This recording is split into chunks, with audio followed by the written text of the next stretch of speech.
Onkohan siellä ollut ääntä ollenkaan? Nyt siinä pitäisi olla ääntä. Joo. Eli katsotaan ensin, mitä tästä voi katsoa tästä taulukosta. Eli sisähalkaisija, sehän on kerrottu tuossa DS. Eli sisähalkaisija löytyy tältä puolelta. Kupariputken standardikoot löytyy tältä puolelta.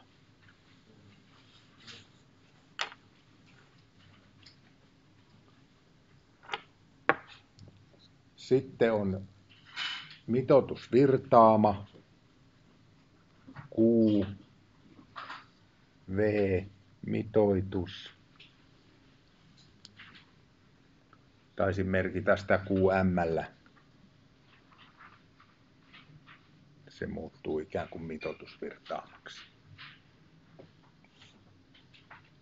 Eli mistä tuo mitoitusvirtaama saatiin?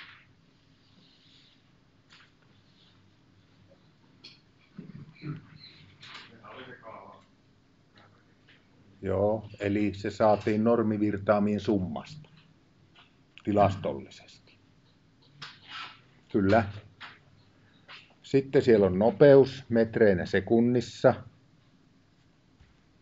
Ja nythän se teidän rajanopeus on suunnilleen tuo 2 metriä sekunnissa.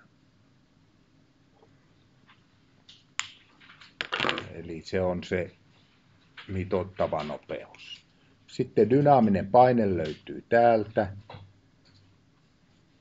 Suoraan sitä ei tarvitse laskea. Sekin on laskettu varmaan dynaaminen paine 10-asteiselle vedelle. Dynaaminen painehan pikkusen pienenee sitten, kun veden tiheys laskee. Eli lämpimän veden dynaaminen paine on pikkusen pienempi, mutta näissä hommissa tämäkin tarkkuus riittää oikein hyvin. Sitten painehäviö, tämä on se R. Kilopaskallia per metri. Huomatkaa, se on kilopaskallia per metri, ei paskallia per metri. Siellä lämpöpuolella teillä oli paskallia metriä kohti. Ja miten tätä nyt sitten käytetään? Otetaan vaikka tuo ykkösputki. Eli mitoitusvirtaama 0,86. Eli haetaan täältä 0,86. Sehän on tasan tarkkaan tuossa.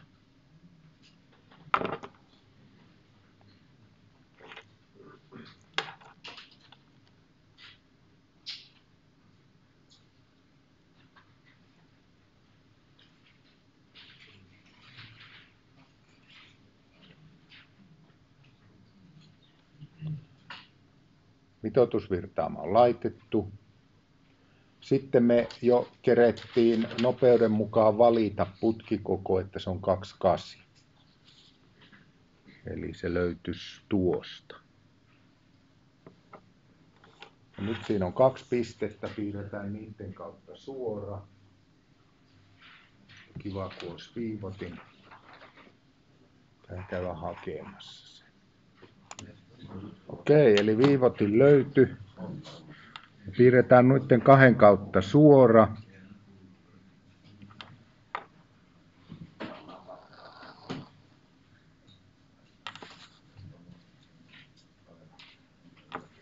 Noin. Ja niin kuin huomaatte, nopeus on alle 2 metriä sekunnissa, niin tuo 2,8 käy oikein hyvin. Ja nyt me voidaan lähteä laskemaan painehäviötä siinä putkessa 1.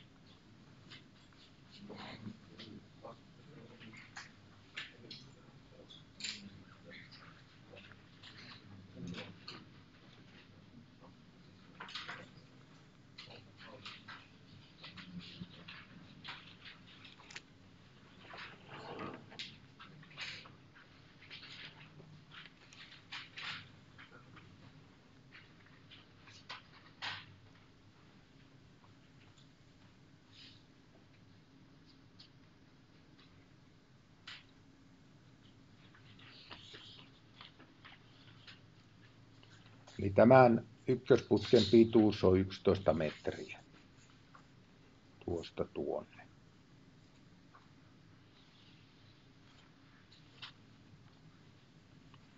Ja nyt siinä ei ole yhtään supistusta, ei yhtään käyrää. Ja T-haarastakin otetaan sitten tänne jälkipuolelle ne T-haaran kertavastukset. Eli kertavastuslukujen summa on 0.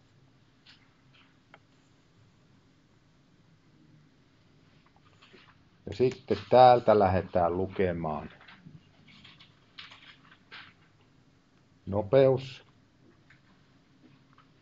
Paljonko saatte nopeudeksi? 1,6 metriä per sekunti, joka on pienempi kuin 2 metriä per sekunti. Ok. Sitten pitäisi lukea dynaaminen paine.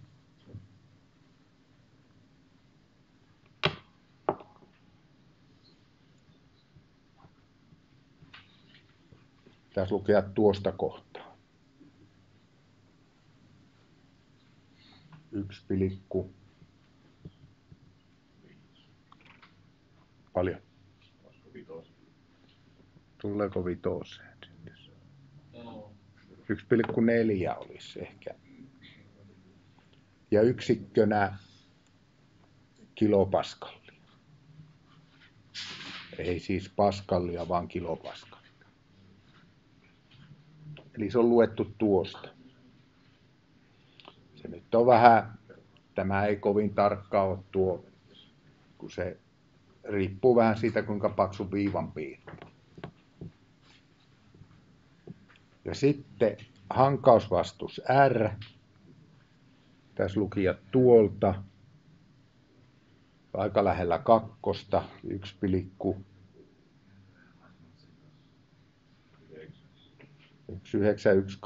No pannaan 1,9 kilopaskallia per metri. Näin. Mutta nämä on kaikki, mä paan niihin tämmöiset.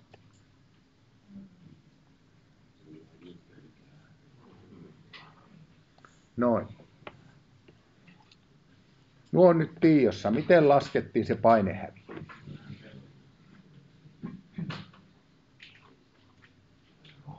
Miten se lasketaan? Nyt pitäisi jo muistaa se kaava.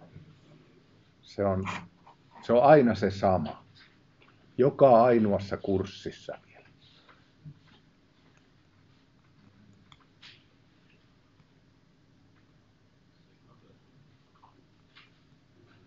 Ei voi olla totta. Ettekö mukaan muista? No niin. Tuleehan se sieltä. Kertaa. R kertaa L plus, anteeksi. Plus. Ja sitten PD. Ja siinä oli vielä jotakin muuta lisää.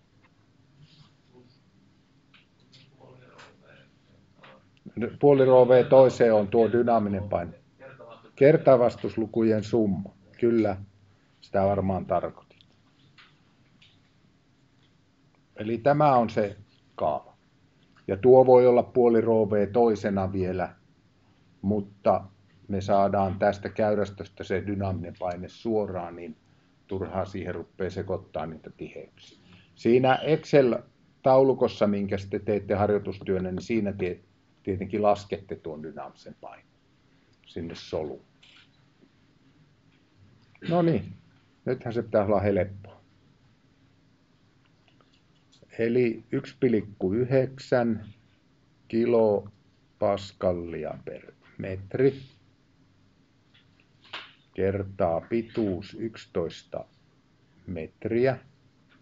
Siihen lisätään kertavastuslukujen summa 0 kertaa dynaaminen paine 1,4 kilopaskallia. Tuohan menee tietenkin nollaan. Eli 1,9 kertaa 11, nuo metrit supistu pois. Jää kilopaskallia.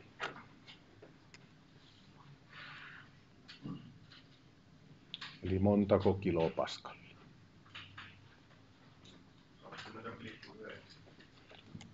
20,9 kilopaskallia. Nämä tällainen heittää, eli viime vuonna tämä sama pituus, sama kertavastus luettiin pikkusen erilainen, niin tuli 19,8 kilopaskallia. Eli siihen tulee tämmöinen pikkuheitto, mutta se ei siellä loppupäässä välttämättä edes näy, kun se monesti heittelee suuntaan ja toiseen sitten, kun mennään eteenpäin. 1,8 se tulee. Joo. Eli sen on, miten tuon on sattunut lukemaan. Sieltä se tulee. No sitten oli kakkosputki. Eli se on tämä, eli lähtee haarasta tuonne päin. Ja mitäs siitä? Me valittiin, että se on 2-2. 2-2 valittiin. Ja mitoitusvirtaama siinä kakkosessa oli 0,63.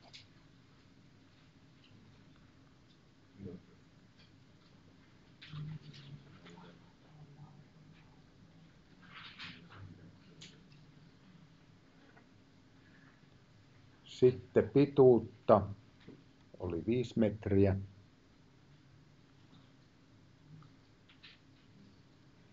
Ja nyt pitäisi miettiä ne kertavastukset.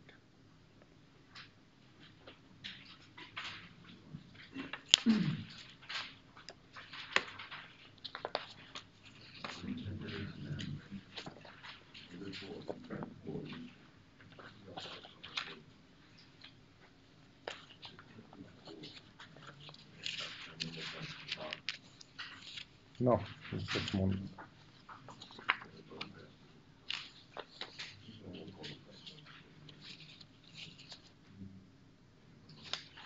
ei ollutkaan tuossa. Tuolta. Eli täällä oli tämmönen karkea kertavastuslukujen taulukko. Eli käyrä, loivakäyrä, tai sanotaan normikäyrä R/T, pienempi kuin 3, eli kertavastuksia tulee puoli. Sitten jos käyttäisi semmosia, niitä voisi olla kierreosina niitä piippukulmia, eli ei ole käyrä vaan kulma, niin siellähän se olisi suunnilleen 1 luokkaa se kertavastus. Mutta pyritään käyttämään näitä käyriä. Ja sitten jos se käyrä on oikein loiva, muoviputkeen se helposti tulee. Esimerkiksi kun nostatte tonttiin johon sinne ylös, niin siihen tulee niin loivat käyrät, että kertavastus on 0. Käyrä on niin loiva. Sitten on näitä haaroja. 1-2 tulee 2. Jos mennään suoraan, niin tulee 0. Sitten haarautuva haara ja liittyvä haara. No meillähän se on tämä, eikö olekin?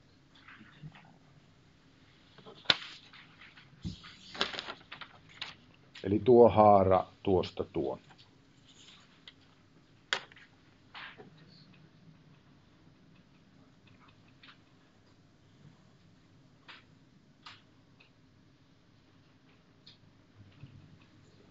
Tästä tulisi 2. Kertavastusluvuksi 2.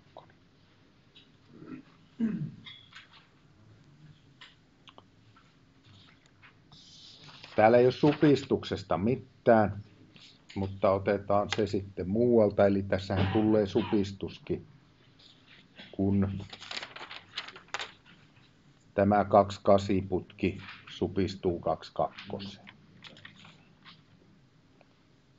Laitetaan se supistus tähän.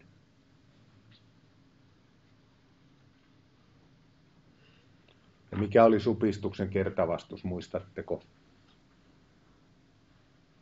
1 tai puoli. Se on puolikas, joo. Laajennuksessa se oli 1. Eli jos mentäisiin toisinpäin, niin tulee isompi. Mutta supistuksessa se on tuo puolikas. Nämäkin on tietenkin melkoisia hihavakioita, eli se oikeasti riippuu tämän supistuksen suhteestakin. Kuinka isosta putkesta, kuinka pieneen putkeen supistetaan ja mikä on tuo kuluma tuossa. Ilmanvaihtopuolellahan te olette katsonutkin niitä vissiin vähän tarkemmin. Siellä sillä on merkitystä. Tällä vesipuolella sen merkitys on niin vähäinen, että voi heittää karkeasti tuommoisen luvun. Nyt tiedätte kertavastukset, tiedätte putkipituuden. Teillä... Joo, hyvä kysymys. Eli tämä on palloventtiili, täysaukkonen.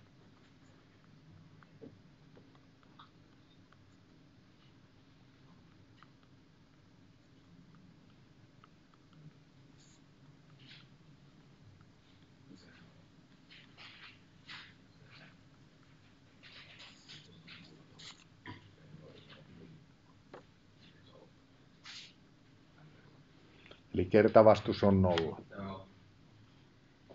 Jos siinä olisi vinoistukkaventtiili, niin sittenhän siihen tulisi vähän kertavastusta. Mutta ei niitä enää kukaan käytä niitä vinoistukkaventtiiliä. Eli ne on palloventtiileitä ja täällä kiinteistön palloventtiilit on aina täysaukkoisia. Sen sijaan kaukolämpöpuolella teillä ei välttämättä ole ne palloventtiilit täysaukkoisia. Siellä on ne paineet niin suuria, lämpötilat niin kovia, tarvii isomman tiivistepinnan, niin se palloventtiilissä oleva reikä on pienempi kuin se putki.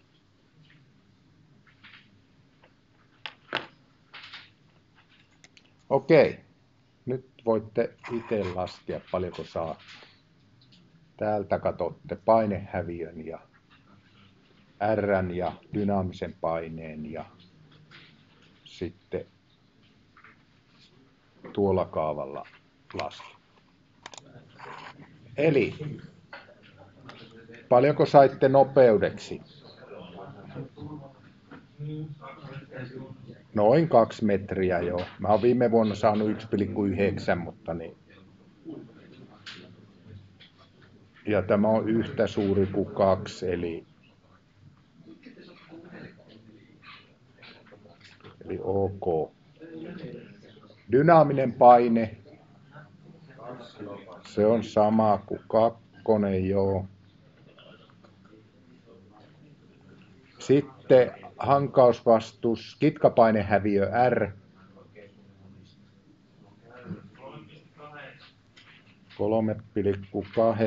kilopaskallia per metri. Viime vuonna on saanut 3,7. Eli kyllä ne siinä yllättävän tarkasti samoja tulee, vaikka tuosta käyrästä on aika epämääräinen. Okei, eli putken R oli 3,8 ja sitten pituus oli 5 metriä, vaan suoraan tähän kilopaskallia, metrit supistu pois. Ja sitten siihen lisättiin kertavastuksia, oli 2 plus puolikas, eli 2,5. Ja se kerrottiin dynaamisella paineella, joka oli 2 kilopaskalleita. Ja paljonko tästä tuli?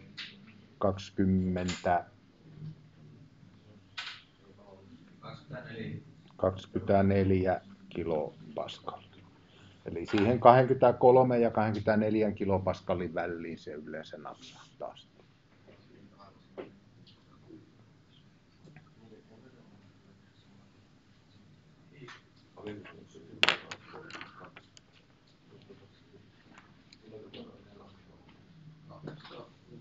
Paljon? Alkuperän oli 22,3. No, mutta paljonko tästä tulee? Niin se 22,3 tuli mulla. Sitten tuli 24. Joo, just, joo. En saa niin jyrkkää käyrää vettä.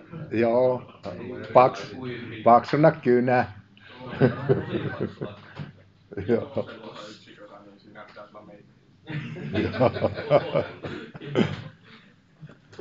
Mutta se, että vaikka se heittää sen 2 kilopaskallia, niin se ei oikeasti tarkoita mitään. Sitten kun teette se Excel-taulukon, niin se laskee teille vaikka desimaalin tarkkuudella sen sitten vaikka 8, mutta ei se oikeasti niin kuin... Ottakaa huomioon tämä virtaama, millä tämä on katsottu. Se oli tuossa, niin se on tilastollinen. Se on joskus. Se voi mennä joskus tuon ylikin vähän, mutta yleensä se on tämä alapuoli. Eli ei tämä niinku hirveän tarkka tarvi olla. Eikä voikaan. Eli mennään sitten tuohon 3. pätkään. Eli se on tämä tässä. Ja siellähän oli sama tuo 063 QV, eli CU22 ja mitoitusvirtaama 0,63 litraa sekunnissa. Pituutta oli 8 metriä.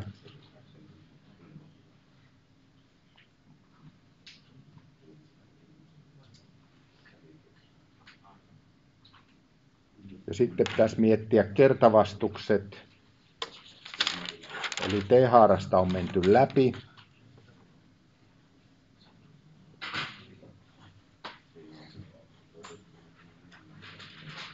Paljonko tulee kertavastukseksi, kun mennään haarautuvasta T-haarasta läpi? 0. Ja sitten siellä on taas supistus 2/8 2/2.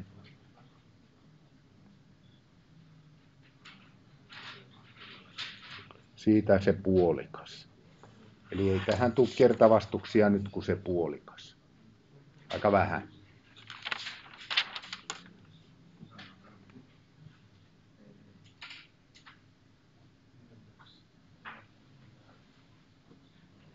Ja mehän voidaan täältä, koska putkikoko oli sama, virtaama oli sama, niin mehän voidaan ottaa nämä samat täältä suoraan. Nehän ei pitäisi muuttua. V. Noin 2 metriä sekunnissa. Dynaaminen paine. Noin 2 kilopaskallia. Hankausvastus R. Noin 3,8 kilopaskallia per metri. Ja sittenhän päästään tuolla kaavalla laskemaan.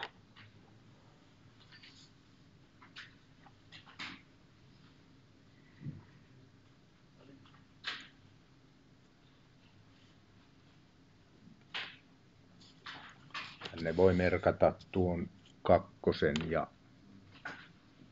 3, että sillä on sama.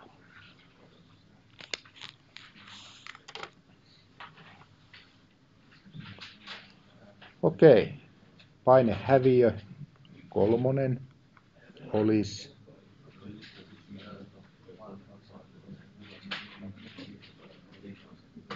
3,8 kertaa 8 metriä.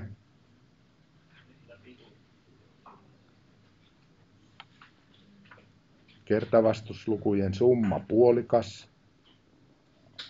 Ja kertaa dynaaminen paine 2.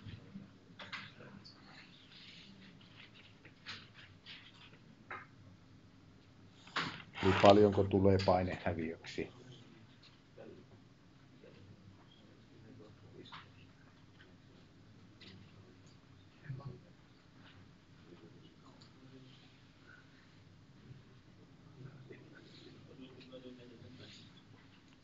Paljonko saatte painehäviöksi?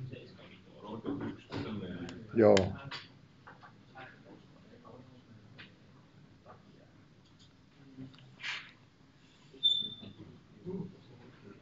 30,6 oli viime vuonna, että sinne päin. Tai niin kuin 0 desimaalilla sama luku. Sitten olisi vielä tuo nelospätkä.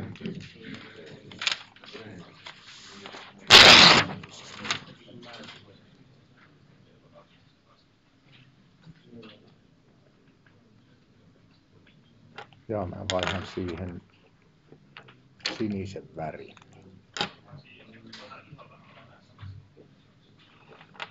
Tuo nelonen, mitä siitä jo tiedetään? Tiedetään, että se on KV22, niin 22 millinen kupari.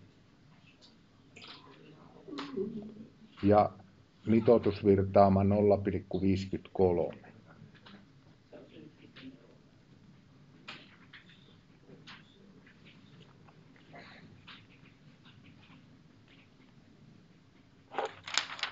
Sitten pituutta oli vain 2 metriä.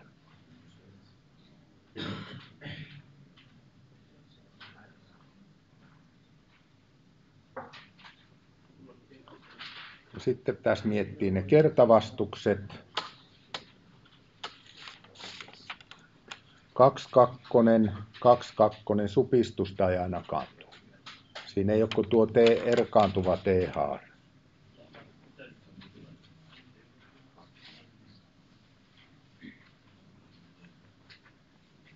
Paljonko oli tuo T-haara, kun se erkaantui? 2. Eli nyt tiedetään nämä ja sen jälkeen pitäisi tänne lähteä piirtää. 053. 05. Se olisi tuossa. Ja 22.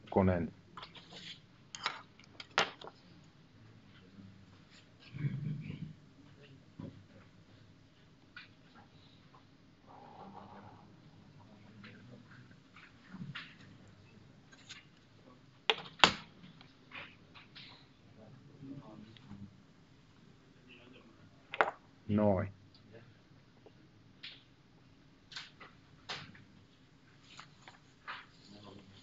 Eli tuosta voidaan lukea nopeus, dynaaminen paine ja kitkapaine häviää.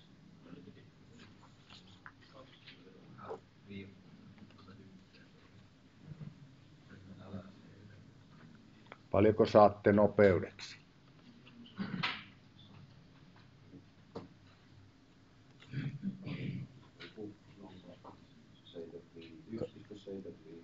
Joo. Viime vuonna mä katsoin 165, että niin. Paljonko muuten saatiin laskemalla nopeudeksi? Ei kun mehän ei laskettu sitä, me laskettiin vaan, että se olisi, me laskettiin aina sillä 2 ja katsottiin, että mikä putkikoko tulee. Joo, me ei ole laskettu sitä. Metriä sekunnissa. Tämä on joka tapauksessa pienempi kuin 2 metriä sekunnissa. Sitten dynaaminen paine. Paljonko tulee dynaamiseksi paineeksi? 1,5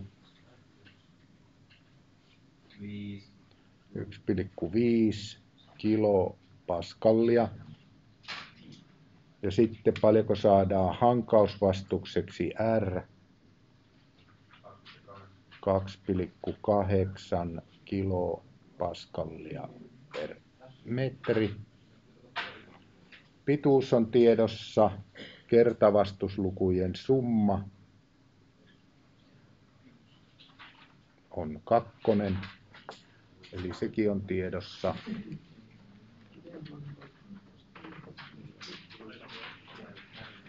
Eli painehäviö 4.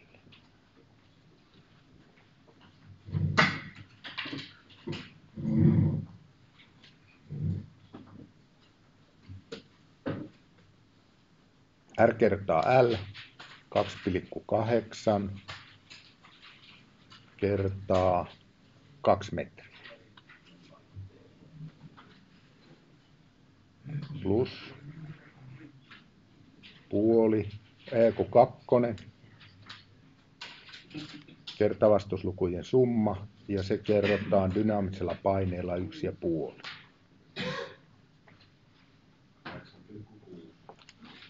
8,6 kilopaskallia. Viimeksissään 8,2.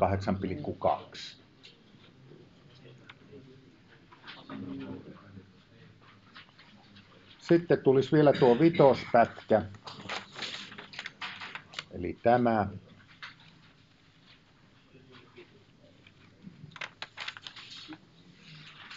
Vaihan siihen taas värin, mä vaihan takaisin punaiseksi. Vitonen. Ja mitä me siitä vitosesta jo tiedettiin, että kummalla otetaan?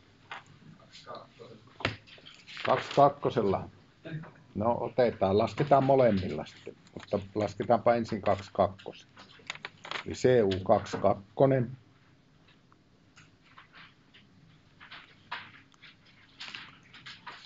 Ja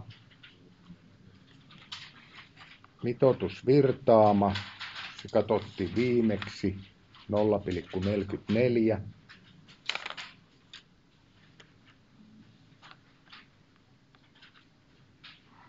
litraa per sekunti. Eli nämä on tiedossa. Ja sitten putkipituus mitataan kuvasta 12 metriä peräti. Ja sitten pitäisi lähteä arpomaan niitä kertavastuksia. Ja nyt mennään T-haarasta läpi.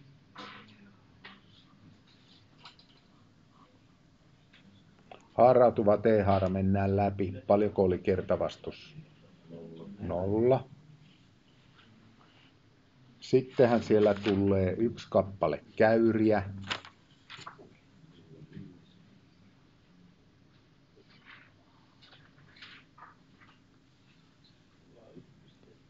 Paljonko oli käyrän kertavastus? Tuolta varmaan katsottuna puolikas.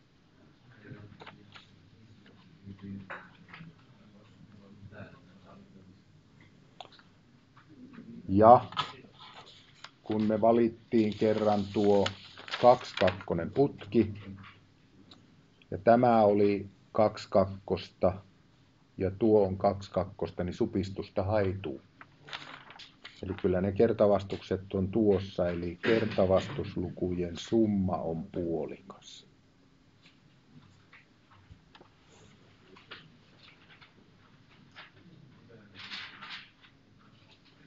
Nyt piti mennä tänne käyrälle.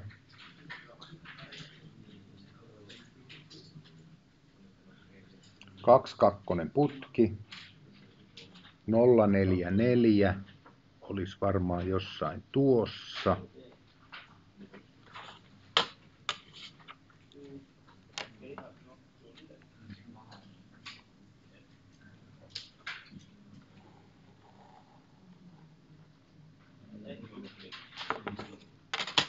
Tuo olisi vitosputki. Noin. Ja nyt, eli tiedettiin putkikoko ja virtaama, voidaan lukea virtausnopeus, dynaaminen paine ja hankausvastus. Paljonko saatte nopeudeksi? Noin 1,4 metriä sekunnissa, pienempi kuin 2 metriä sekunnissa, ok. Sitten dynaaminen paine.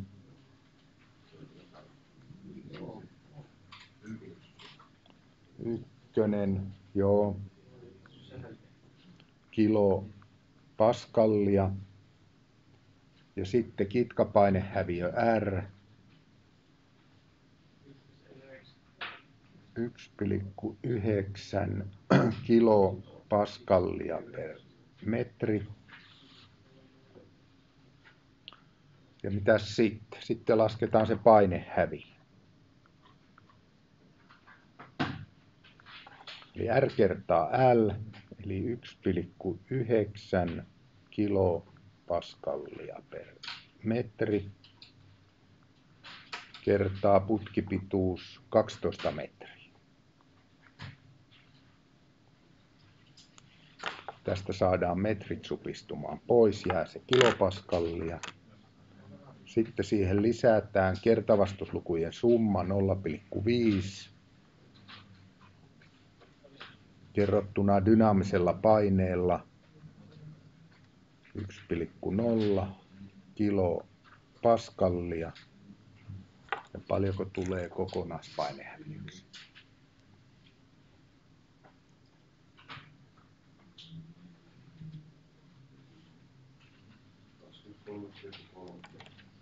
(23,3 kilopaskallia).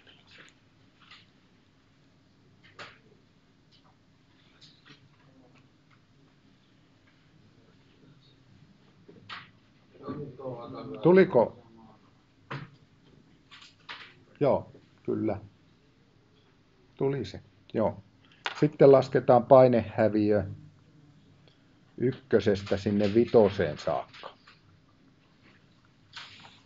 Eli mitä siihen nyt lisätään? Missä se on? Tuo. Eli lähdetään tästä, mennään tuonne asti. Eli mitkä painehäviöt siihen kuuluu näistä äsken lasketuista? Delta P 1 plus delta P 3 plus delta P 5. Nämähän siihen tulisi. Eli tuonne kauimmaiseen pisteeseen tulisi tuommoinen painehäviö. Delta P1, se kerettiin jo laskea. Se oli 20,9.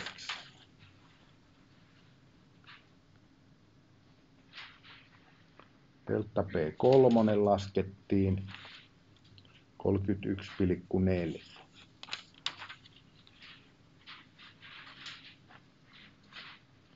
Ja sitten oli tämä delta P5 23,3. Eli montako kilopaskallia?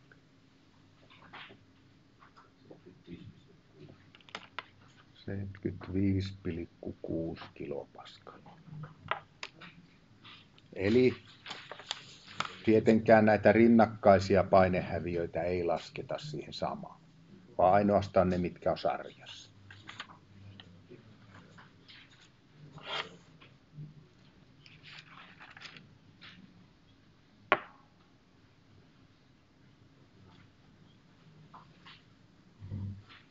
Eli näin. Nyt varmaan pidetään se ruokatauko.